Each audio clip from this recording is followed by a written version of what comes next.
going to speak about a roadmap towards accession. And as was the case for my presentation yesterday, prior to this meeting, I circulated a first detailed presentation dealing with all these matters that are indicated here. That is, preparatory work to join the Hague system will involve certainly legal matters, but also matters relating to organization and procedures, to information technology, and to information and promotion among the user community. Now, today, as we will not have much time to address all those issues, at least not in this first presentation, I will deliver a shorter one, and I will be focusing most particularly on the legal matters. But if you have any questions on these or other matters, I will be available, of course, for to answer those questions later on. Regarding the legal matters, the first thing that requires attention is are the implementing provisions. If your country accedes to the Geneva Act, it shall implement the procedures that are envisaged in the treaty itself, but also in the common regulations and in the administrative instructions. And it shall confer to international registrations that designate your country exactly the same rights that accrue to industrial designs that have been applied for protection at your office or that have been registered in your office. And so to that effect, so that your country really implement all those provisions, you have to adopt some implementing provisions. And where to place those provisions will depend very much on your legal system and on the nature of each provision. So some of them may need to be included as an amendment to your law, to your industrial design law. Others may be placed in a government regulation or in a ministerial decision, or even in administrative instructions that are issued by your office. It will depend really on the nature of each provision in that respect. Now, we're going to go through the various matters that have to be dealt with now in those implementing provisions. A first matter to be decided upon is what the role of your office will be with respect to international applications that originate in your country. Will your office accept receiving such as applications? We already saw this yesterday. Now, if you decide not to process international registrations originating in your country, your implementing provision should simply say that such international registrations shall be filed directly with WIPO. Now, on the other hand, if you decide, yes, to deal with such international registrations, then the implementing provisions shall prescribe the tasks that your office shall perform as a transmittal office, that is, transmitting those applications to WIPO, as we saw already yesterday. Now, another matter to be dealt with in the implementing provisions concerns the effects of the publication made by the International Bureau in the International Designs Bulletin. The implementing provision should say that any notice that is published by WIPO in the International Designs Bulletin shall have exactly the same effect in your country as if it had been published in your national IP Gazette or in your official journal. The implementing provision shall also clearly specify the effects of an international registration in your country. And those effects, again, as we saw yesterday, shall be the same as a national application regularly filed with your office from the date of the international registration itself, and it shall be the same effect as a grant of protection for the industrial design if the protection of the international registration in your country is not refused, or if a refusal is subsequently withdrawn, that is, if protection has been granted.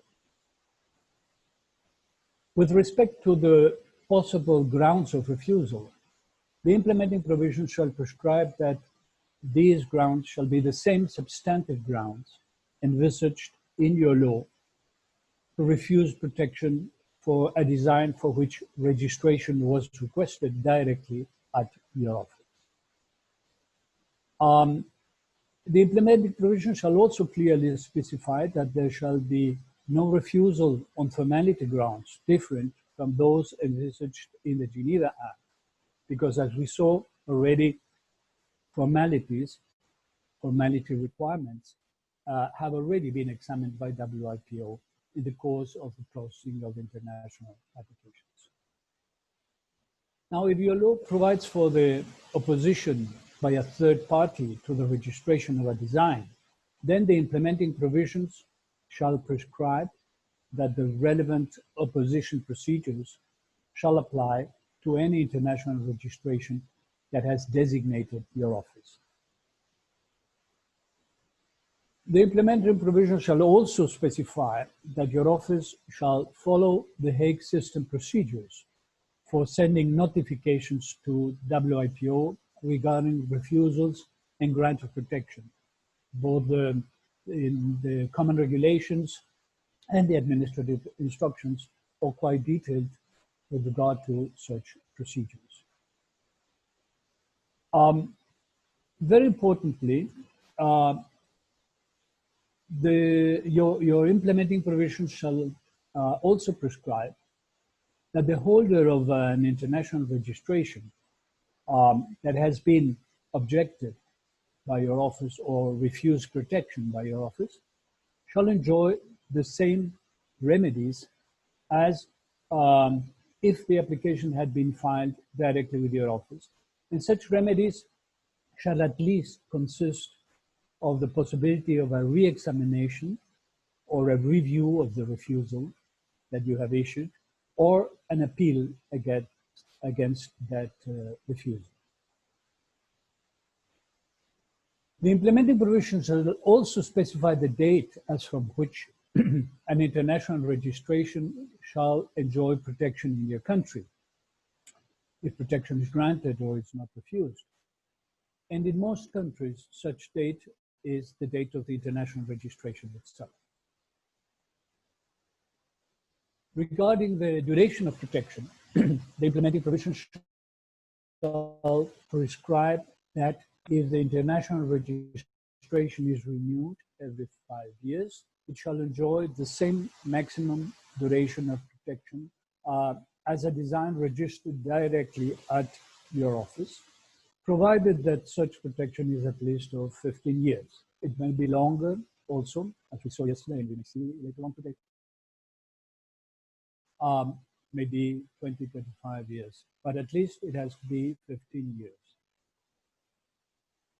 Regarding any change to an international registration that has been recorded by WIPO in the international register, for example, a change of address or a renunciation or a limitation, the implementing provision shall specify that such change that has been effected in the international register shall have the same effects in your country as if it had been recorded by your office in your own national register. And the only exception in this respect would be that in the case of a change of ownership, your office may require one additional step, that is, you may require, if your law so requires, that a statement or a document of transfer of rights be submitted to your office before that change has effect in your country. Now, regarding invalidation, your implementing provision shall simply prescribe that your national procedures or invalidation or revocation or cancellation, as you may call it in your law, of an industrial design shall apply to the invalidation of international registrations that have designated your country.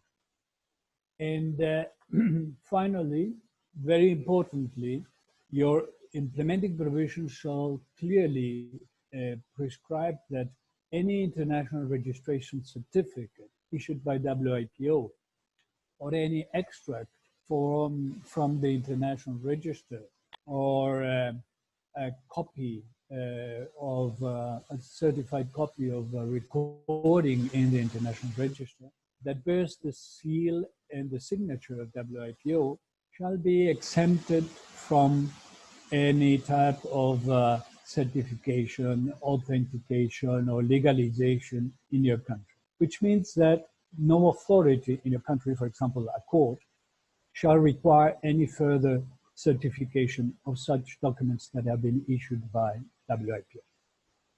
So here with this, I conclude this first part of my presentation concerning implementing provisions, and I shall move on now to other legal matters that are dealt with regarding declarations. As you know, the Geneva Act and the common regulations provide for some declarations that a contracting party to the Geneva Act shall notify to WIPO. And there are at least 3 mandatory declarations that are envisaged in the treaty itself, and several optional declarations either in the treaty or in the regulations, and we will go through at least the most important of those now in the next few minutes. The first mandatory declaration concerns the maximum duration of protection of an international registration in your country. Each contracting party shall notify the maximum duration of protection provided for in its law, which in any case cannot be less than 15 years for international registrations.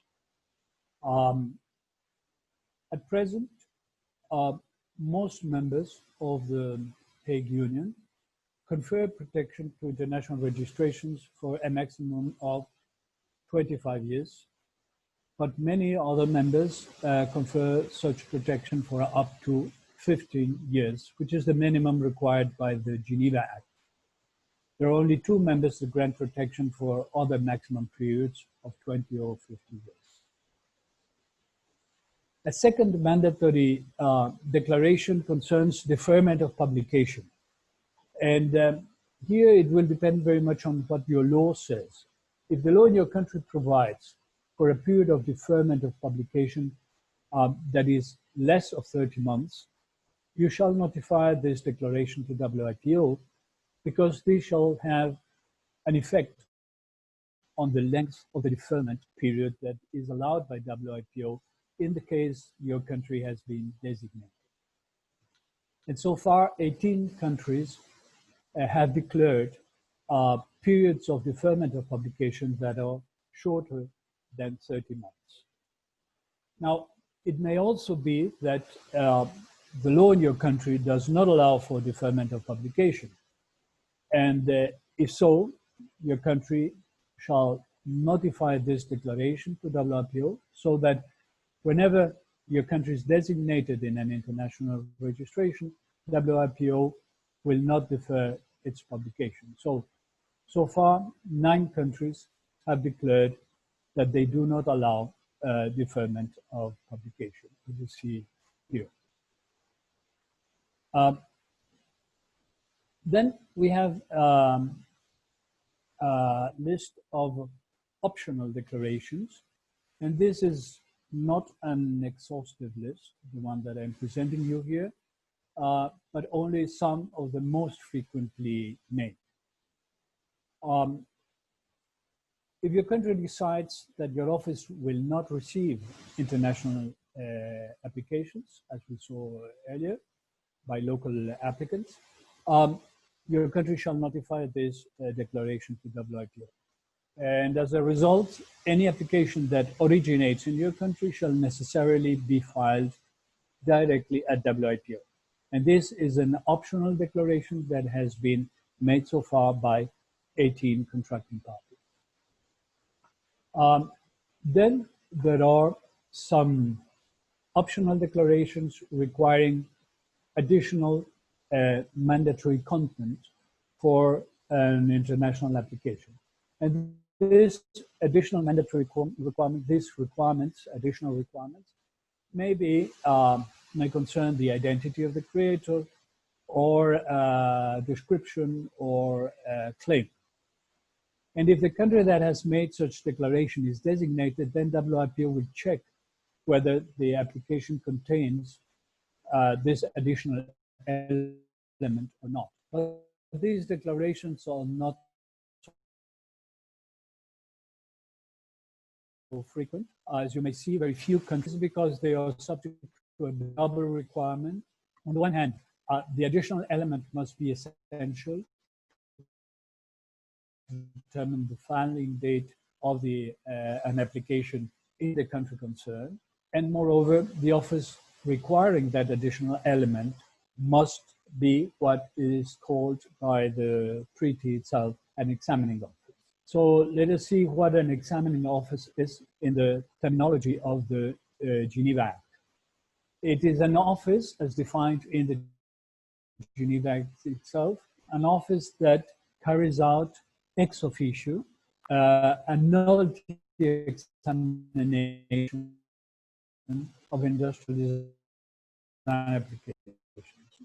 WIPO says that, which is quite frequent in most laws, your office can only be considered an examining office if it makes exhaustive searches, not only to determine the novelty, not only in the databases from intellectual property offices, but also by other means using search engines that may allow you to find out whether a similar design has already been made public by any means and anywhere in the world.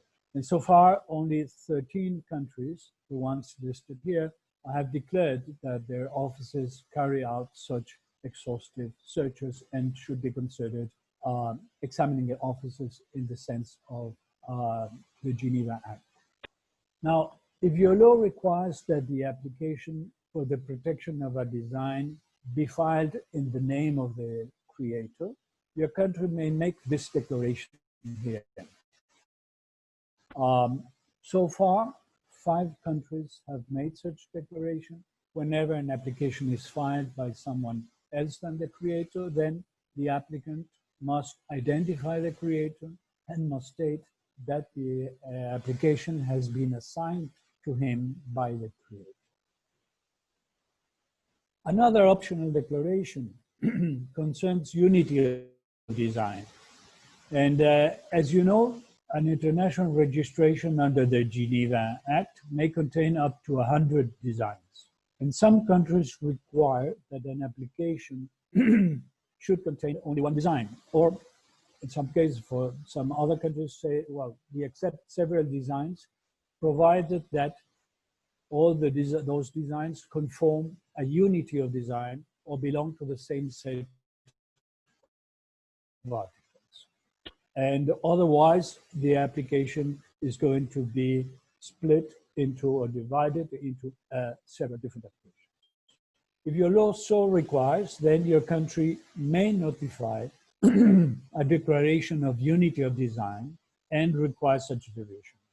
And 10 countries have done so. But of course, you should consider that under the Hague system, as we saw yesterday, an international registration may contain several designs, but in any case, they should all of them belong to the same class of the Locarno classification. So if your country allows for an application to contain several designs, provided that they belong to the same class, then this declaration as such would not be applicable. Now let us see another declaration. This one concerns views, the views that are required in the reproduction of designs. Only 2 countries have made such declaration because they require specified views in certain circumstances. For example, a perspective or an exploded or a cross-sectional view. And in any case, no country can make a declaration that it would require more than 1 view for a 2-dimensional design or more than 6 views for a 3-dimensional product. Then we have the declarations regarding fees, very important to be taken into account before you exceed. The members of the Geneva Act are in principle qualified to receive standard designation fees for each application and each and renewal, and for each additional design that are contained in application or renewal. And as I briefly mentioned yesterday already, there are 3 possible levels of standard designation fees, depending on the type of examination carried out by the office. So, if your office carries out examination as to novelty, even if it does undertake this examination only upon opposition by a third party, then your country will be entitled to level 3, which is the highest of the standard designation fee levels. Now, if it only carries out examination on substantive grounds other than novelty, as we saw yesterday, for example, on matters regarding public order or morality or regarding the definition of design, then your country would be entitled to level 2. And finally, if your office does not carry out any examination on substantive grounds, then level 1 would automatically apply. For levels 2 or 3 to apply, there is need to make a declaration under Rule 12 of the Common Regulations. And here you may see the amounts of fees for each level and how today 25 offices are getting standard designation fees at level 1, whereas 13 other offices have declared level 2 and another 13 have declared level 3. You may know as well that some other offices are entitled to receive individual designation fees instead of standard designation fees. This is the case, as Stefan mentioned yesterday, of the EU-IPO, because the 2 intergovernmental organizations that are parties to the Geneva Act are entitled to individual designation fees. And this is basically because the right that they confer is a right that extends to a large number of countries. And then there are 10 national offices that carry out examination as to novelty ex officio, and that therefore qualify as examining officers that also have established or declared the right to receive individual designation fees. Now, in any case, these individual fees fixed by these officers may not be higher than those that they charge for a national or a regional application or renewal, and the amounts obviously being diminished by the savings that result from the international procedure.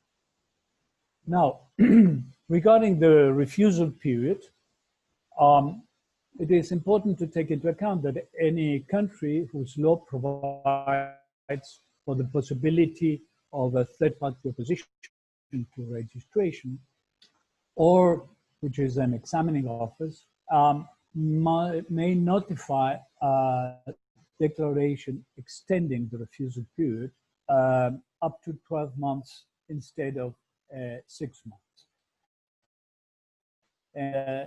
17 states that are party to the Geneva Act have made such declaration, and 6 of them because their laws provide for opposition procedures, even though their offices are not considered examining offices as such.